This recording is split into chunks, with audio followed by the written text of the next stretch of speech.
ko feneen loolu mooy wax ji. Alors nous ce que nous pouvons faire la mairie mënu ko def parce que la vocation de la mairie nekkul di organiser ay événements il y a des acteurs yoo xam ne ni ñooy organiser rôle lu mairie mooy ñëw accompagner ces acteurs là pour que li nga xam ne ni moom la ñuy organiser mu mucc ayib parce que li ñuy def su réussir rek kenn du wax Dame Sall vous n'avez jamais entendu parler de Dame Sall dans les médias on parle de Thiès le Malo d'or de Thiès donc au moins on contribue à vendre la destination on contribue à faire en sorte que les gens s'intéressent à la ville de Thiès je suis sûr et certain que am na événement yu bari yoo xam ne dañ ko doon organiser Dakar boo moytuwul non seulement dina ñëw à Thiès mais dina ñëw à la manufacture parce que les gens ont découvert des espaces yoo xam ne ni musuñu ko woon xalaat xam nga événement yi may organiser dafa xaw a transversal vous avez vu tout dernièrement bi ma organisé avec les femmes kan moo ñëw le ministre de la microfinance am na ay moments yoo xam ne ni j'organise des événements vous voyez qui le ministre du commerce léeg-léeg on peut voir même un autre ministre le ministre de la culture pourquoi pas parce que ñun li ñuy def aussi dafa am benn aspect culturel boo xam ne ni mi ngi ci biir am beneen wàcc pàcc boo xam ne ni partie économique la donc ñun li ñuy def kenn ku ci nekk tu te retrouves ci li nga xamante ne ni moom la ñuy def mais nag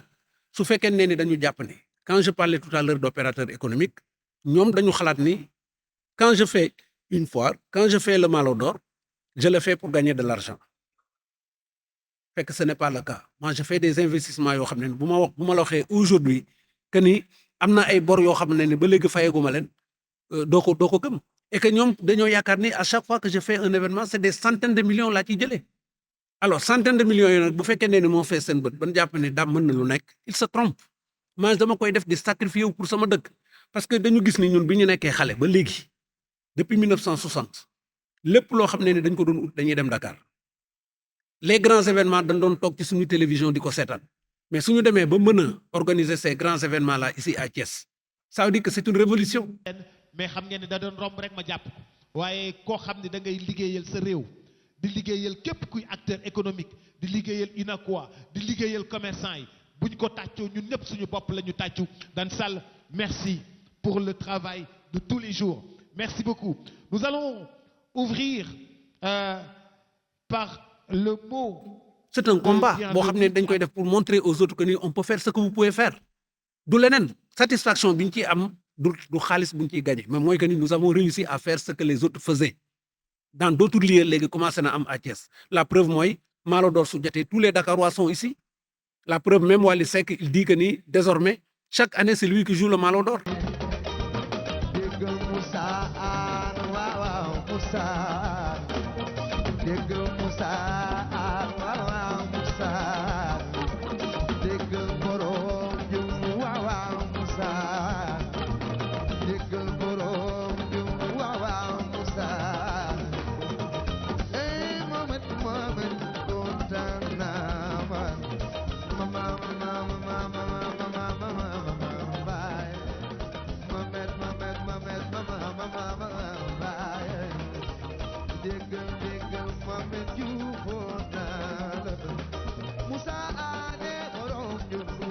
ko amee ci sa dëkk ñi nga xam ne ni ñoom ñooy sacrifier di ko def da nga leen di uuf jàppale leen laajuñu la xaalis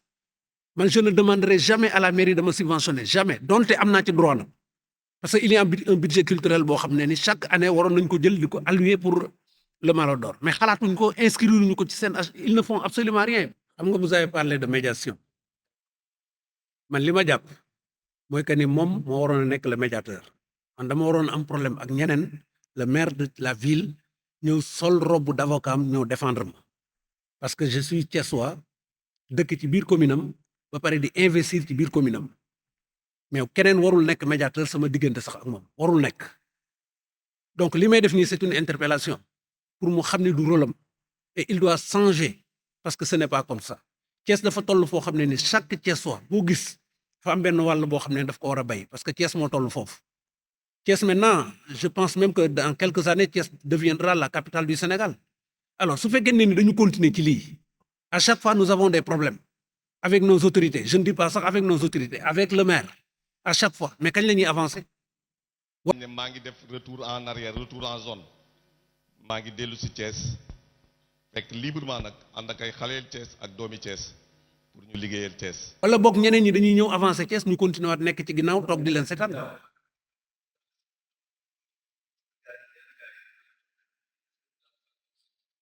Je vous ai dit tout à l'heure que c'est la même équipe qui est là. Équipe bi fi nekkoon avec Talla Sylla, c'est la même équipe ñoo nekk toujours à la mairie di remonter des informations parce que ils ont subi quelque chose boo xam ne xëy na mënuñu ko digérer loolu rek la du leneen. Je sais que ni le maire su fekkoon ne ni amul ñoo xam ne ni dañuy yóbbu ci moom ay informations yu fausses je pense que ni du am ce comportement là mais ñi nga xam ne ni ñi ngi yóbbu ces informations là mais na jéem a gëstu pourquoi ñu koy indil ces informations là am na lu xew mënuma toog fii di ko wax man xam naa li xew mais mënuma toog fii di ko wax non il y a une large différence mënuma taxaw di wax ni manufacture lii lañ ma ko joxe mais daanaka dañ ma ko may sax daanaka dañ ma ko may te kenn ku nekk gis na cadre bi fii keroog cadre bi accueillir na le Malo d'Or de façon boo xamante ne ni tout le monde ñëpp dañ lay manifester seen satisfaction xëy na li ma def bu fekkoon ne ni def ma ko woon du ma mën a découvrir fii ba mën fi indi un événement comme ça et je suis sûr que d'autres viendront solliciter le directeur de la manufacture pour faire des événements ici parce que ñoom aussi peut-être xamuñu woon ni cadre bi mën na abriter donc des événements de cet envergure. jërëjëf.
Ce qui m'a surtout intéressé c'est le paysage xam nga le Malo d'Or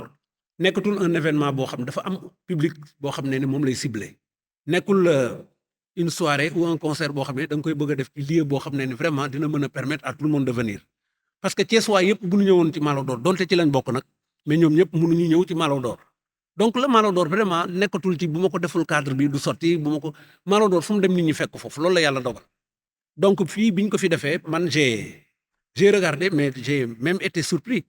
parce que dafa répondre à mes besoins coono yi ma doon am à la promenade des problèmes de sécurité et tout ça aw ma ko fii ñi nga xam ne ñoo ci war a ñëw ñoom ñoo ci ñëw ñi ci warul ñëw waxuma bokkuñu ci mais ñëwuñu fi aussi donc moi je pense que ni man je me sens très bien ici. Il y a des gens qui sont responsables man dama jàpp ni il y a des gens qui sont responsables et avertis am na loo xam ne ni boo ñëwee di leen ko wax dinañ am intelligence su en tout cas def li ñuy wax ci seen jargon recoupement pour xool lan moo ci am ak lan moo ci amul le Malo d'Or amul kenn ku ko mën a freiner ku dul yàlla sunu borom oui mais site bi mais avant le Malo d'Or am na yu fi doon xew xëy na xewul woon fi ma doon defee Malo d'Or bi mais fii yéen ñëpp xam ngeen li fi daan xew te dafiy continuer di fi xew y a toujours des mariages yu ñu fi organiser des réceptions et cetera donc en dehors de la manufacture mais j'ai une fois organisé à Saly c'est dans la région de Thiès l'essentiel pour moi c'est de ne pas sortir de la région de Thiès mais fépp foo ko mën a defee te mu nekk ci dans la région de Thiès rek man amul problème la presse donc qui m'ont vraiment aidé à pouvoir faire donc ce point de presse. J'ai dit tout à l'heure que ce n'est pas un point de presse pour faire le bilan parce que le bilan a été déjà fait par les Sénégalais, je ne dis pas les Thiessois mais par les Sénégalais parce que ça a été extraordinaire. Ça m'a permis de découvrir un cadre que je n'ai jamais découvert et franchement parler par rapport donc aux investigations qui ont été faites, les gens sont satisfaits donc de l'organisation de cet événement ici dans la manufacture. Je voudrais également remercier la presse, mais remercier les Thiessois, remercier également donc tous les Sénégalais. Je disais tout à l'heure, les gens m'ont interpellé pour me demander pourquoi la délocalisation de l'événement ici au niveau de la promenade. Et c'est très important de répondre à cette question. Parce que tout simplement, je ne m'entends pas avec le maire de la ville. Il cherche à chaque fois à me mettre les bâtons dans les roues pour empêcher à ce que la manifestation se tienne. Parce que c'est ça la vérité aussi. Parce que ce qui s'est passé, d'abord par rapport à la foire, Depuis 10 ans, j'organise la foire internationale de Thiès. Alors, il s'est trouvé que l'année dernière, j'avais décidé d'organiser la foire à partir du 1er octobre jusqu'au 15. Une date qui ne convenait pas, en tout cas aux commerçants, parce que ça coïncidait avec l'ouverture des classes. Alors, les commerçants sont allés voir le maire pour lui dire, bon, vraiment, on voudrait tenir une réunion avec le promoteur pour voir comment on va s'entendre. Parce que tout simplement, on ne peut pas accepter à ce que la foire se tienne pendant cette période. Et j'ai accepté.